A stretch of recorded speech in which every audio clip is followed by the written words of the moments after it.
Tempo matters when you sell your home. We'll talk about that as well as zombie, office, time bomb in the commercial arena. And what else? List price reductions, which I haven't really even looked at, and today's highs and lows. Let's get moving. We're going to make this so that you can actually see it. All right. Tempo matters when you're selling your home. It's a huge thing. I don't know how many times in the last 20 years people have come to me and said, Vito, this is the price I need, and I won't sell unless I get this price. Your price doesn't matter because you, as a seller, don't determine the final sales price. It's important to understand that buyers will only pay for what they deem your house is worth, period. It's not a dig on you, it's not a dig on your house. Buyers understand the market, they're educated, they take the time to understand the market, and they look at your house compared to other houses that have sold around in that area. And if they can't justify why your house is worth what you're asking, let alone a little bit more, then you're set to be pissed off at your agent and in for a lot of disappointment. Now, I did a little bit of chunking here to date, January 1 to July, which is today, 2024, Santa Clara County single family home sales. If you look at it, I gave you a little bit of a visualization. I talked about this yesterday. I wanted to update these numbers and how many have closed in the last 7 months, the percent of that total, which is erroneous, and then the list price to sales price ratio, which I went through. And that's why I'm doing this a little bit later than normal, because it took me a little bit of time to get these numbers for you. What you're going to see is off market. Now, if you ever ask me about off market, it's really coming soon. They put it on the market, and I don't think it's the smartest thing to do, because what you're doing is you're not exposing your house to the entire market. You're keeping it hush. And maybe you don't want people tromping through your house, but is that really a best benefit for you as a home seller? To me, it's not, unless you absolutely tell me, Vito, I don't want a lot of people going through my house. I want to make this an exclusive sale. I can tell you with a great deal of certainty that you're not getting the value you can out of your exposing it to the market. Now, when you expose it to the market, you put it on the MLS, you do all the advertising, you send it out on all the social channels, and you have open houses. You let buyers come through at different times when they can do it.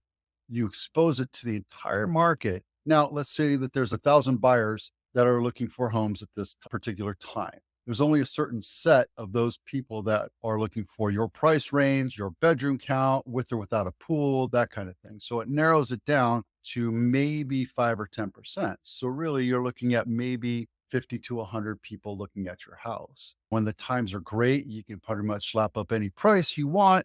But at the same time, when the times are a little bit less crazy and firestormy, you have to be a little more careful about setting the price. Now, sellers set the price, the listing agent helps determine that price, and you make a better determination of it. The buyers will come in and make a best guess on, is it worth what they're asking? And if so, do I like it enough? And within 15 seconds, 5 seconds, really, they're going to tell you, yes, I like this house, or no, I don't like this house. Whether it's the neighborhood, the curb appeal, the staging, what have you, right? So everything comes into play when it comes to selling your house. You want to have a nice neighborhood. You want to have a nice curb appeal. You want to have the house staged with a purpose, whether it's a bedroom or a living room or a dining room or an office. You want it clean and everything, and you want to present it as well as much as possible. Now, when you list the house too high, you're saying my house is better than everyone else's house out here because I remodeled my kitchen back in the 90s and replaced 90% of the windows in my house because I ran out of money, or I don't have an air conditioning, or my pool needs to be completely refurbished, but I'm going to ask for a premium price. While you're going to be sorely mistaken and pissed off at your agent when your house doesn't sell. Now, look at these numbers, right?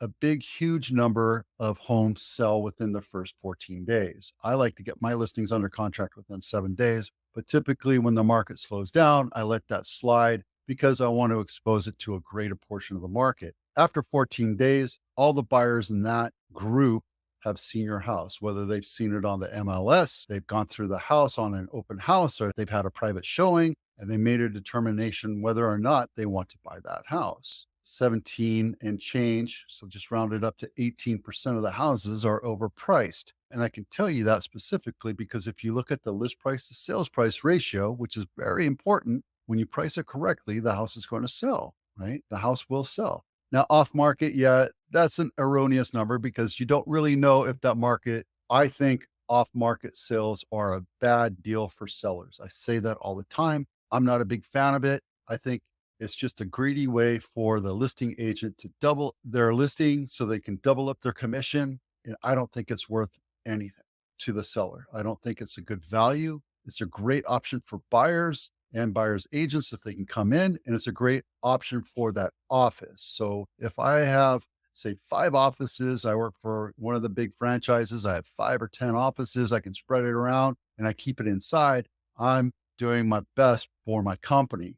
Am I doing the best for my seller? Do I have fiduciary duty to maximize the profit of my seller? I do. So when you look at this, understand that tempo matters. When you control the tempo, meaning you have the house listed below what you think it's going to sell for, you're attracting the market. You get a lot of offers and you control the tempo. You control the variables, the price, the terms, the contingencies, the close, how long they can move in or how long until they have to move out. Now, these numbers don't look hugely dramatic, but they are when you look from 96 to 112. That's a huge number, especially when you're talking about $2 million on average for a home to sell, right? Understand that tempo matters. It's a huge deal, guys. And if you have more questions about it, if you think I'm full of crap or whatever, please do comment down below because I want to talk about this. I want to get this out in the air. And my job is to protect my client, the consumer, right? And educating you with these videos, that's how I do that. Now, zombie office. Remember, we're talking about the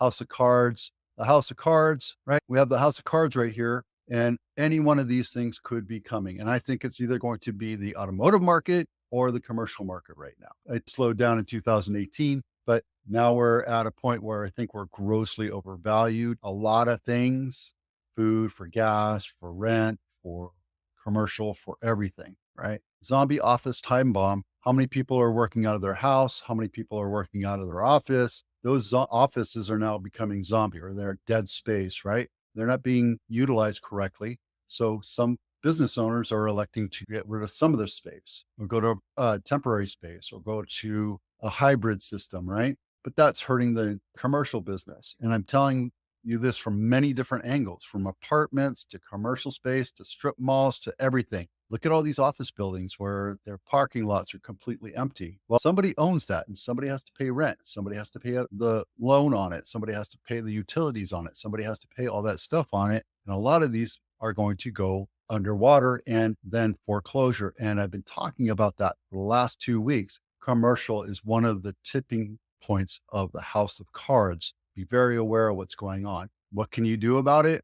Pull back some cash, get ready to buy some commercial property, and let's go. But be very careful about it because when the market crashes, all the investors come out.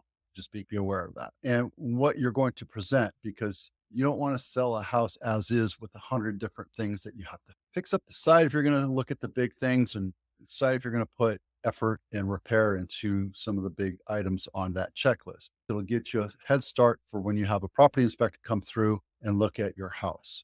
But of course, if you do fix it, disclose it. Price reductions in Santa Clara County. Let's see this one right here. Meridian Ave, list price decrease. Remember, guys, when you decrease the price, you're trying to attract the market. And when you're on a busy street, which this house looks like it's in beautiful shape, we'll go into that in a minute. But if you're on market 20 days and all of a sudden you go down $100,000, that's a huge signal to buyers saying, hey, I overpriced my house. Maybe I should look at lowering the price. Maybe I should have listened to my agent and lowered the price and attracted the market in the beginning. Today's on market is far too much. They're going to have to expect to see 103 instead of the 112. Vito, if you told me to list it 5% under, well, there you go. We list 5% under where we think it's going to sell. And sometimes you're pleasantly surprised. Again, I'm not promising you what the sales price is going to be. I'm promising you that your house will get sold quickly if you listen to what I tell you. 4 bedroom, 3 bath, no, I'm sorry, 2.5 bath, 2,651 square feet. This is not my listing. This is 6240 Meridian Ave. Again, it's a busy street in Almaden, and I think it was overpriced. They should have had it priced at 2 or 2.1. It would have been sold already. and the seller would have been gleefully happy with the sales price. Gonna leave it at that. Tuesday's highs and lows. June 30th, we have 164 closes, which is a lot lower than it has been over the last couple months. Highest sold price is 11 million.